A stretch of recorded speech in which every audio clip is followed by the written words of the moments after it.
प्यारे बच्चों, नमस्कार। जेसीईआरटी के डीजी स्कूल में आपका स्वागत है।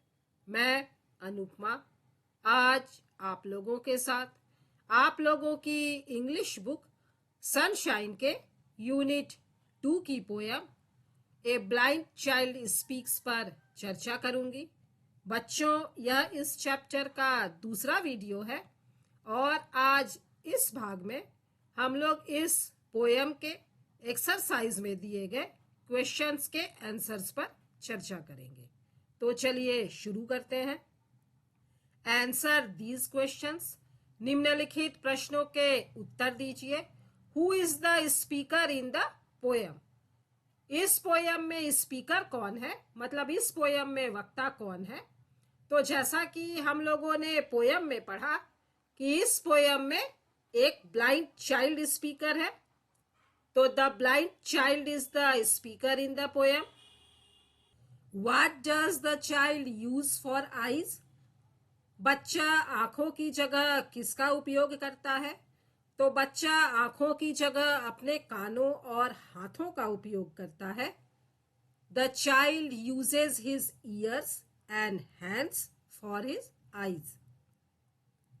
How does the child see? बच्चा कैसे देखता है? तो बच्चा ध्यान से सुनता है और किसी भी चीज को धीरे से छूता है और इस तरह से वह चीजों को महसूस करता है। The child listens carefully and touches things around him to feel and see. Why has God make him like this? भगवान ने उसे ऐसा क्यों बनाया है? तो बच्चा कहता है कि भगवान ने उसे ऐसा इसलिए बनाना है क्योंकि शायद भगवान चाहते थे कि वह उन चीजों को भी महसूस कर पाए जिसे दूसरे लोग महसूस नहीं कर पाते हैं। The child feels God wants that he could feel the everything which other people miss. How does the child feel? बच्चा कैसा महसूस करता है? तो बच्चा अपने आप को भाग्यवान, सौभाग्यशाली महसूस करता है। The child feels himself blessed. Find the rhyming words from the poem. Rhyming words मतलब समान लय वाले शब्दों को कविता में से चुनकर लिखना है।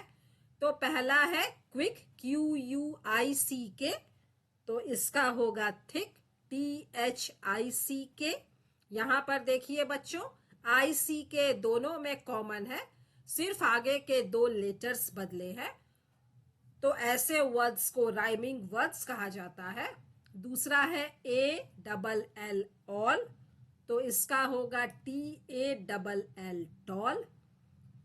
तीसरा वर्ड है SEEC, तो इसका होगा ME me. THIS this, MISS miss, MAY may, तो WAY way. Complete the following sentences with the help of the poem. कविता की सहायता से वाक्यों को पूरा कीजिए। I may not see the way you do.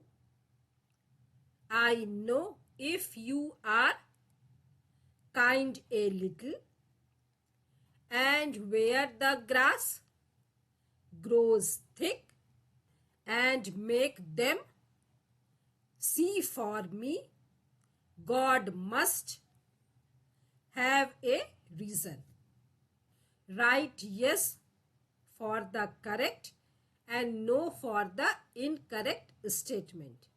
मतलब जो वाक्य सही है उनके आगे यस, हाँ लिखना है, और जो गलत है उनके आगे नो नहीं लिखना है। तो पहला स्टेटमेंट है the child in the poem is blind. इस कविता में जो बच्चा है वह ब्लाइंड है, दृष्टिहीन है, तो yes. The child does not know if you are little और टॉल।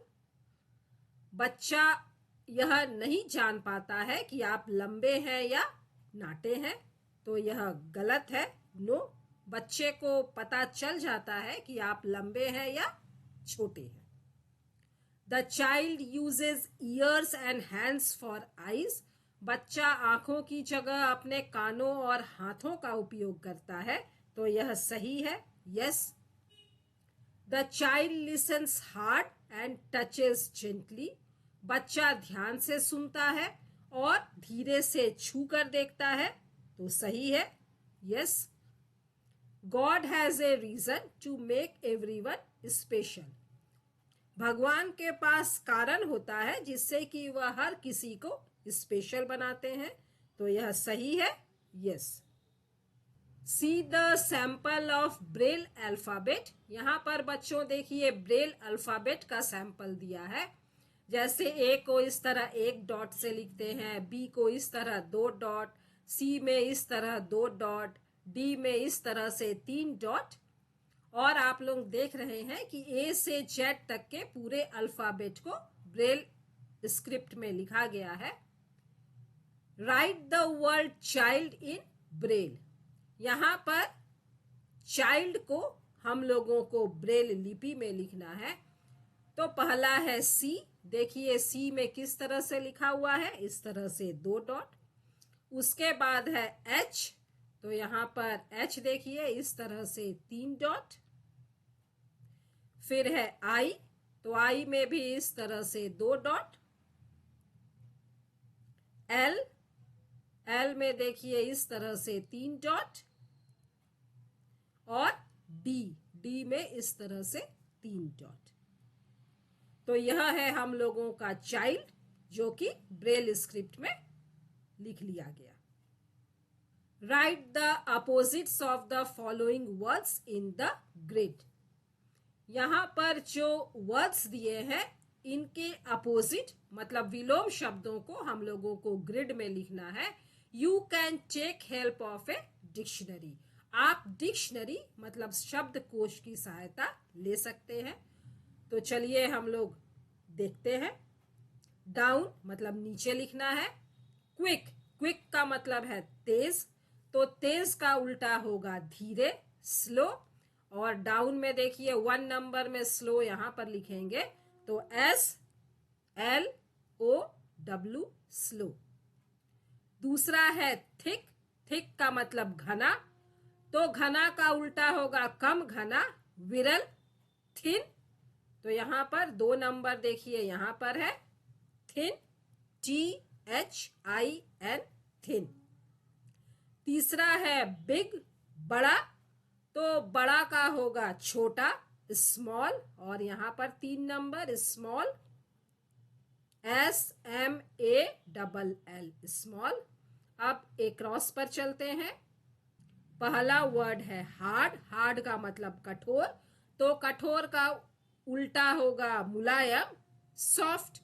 और यहाँ पर देखिए 1 नंबर दिया हुआ है SOFT, सॉफ्ट। उसके बाद है टॉल, लंबा, इसका अपोजिट होगा छोटा, शॉर्ट। तो यहाँ पर देखिए 3 नंबर SHORT, शॉर्ट।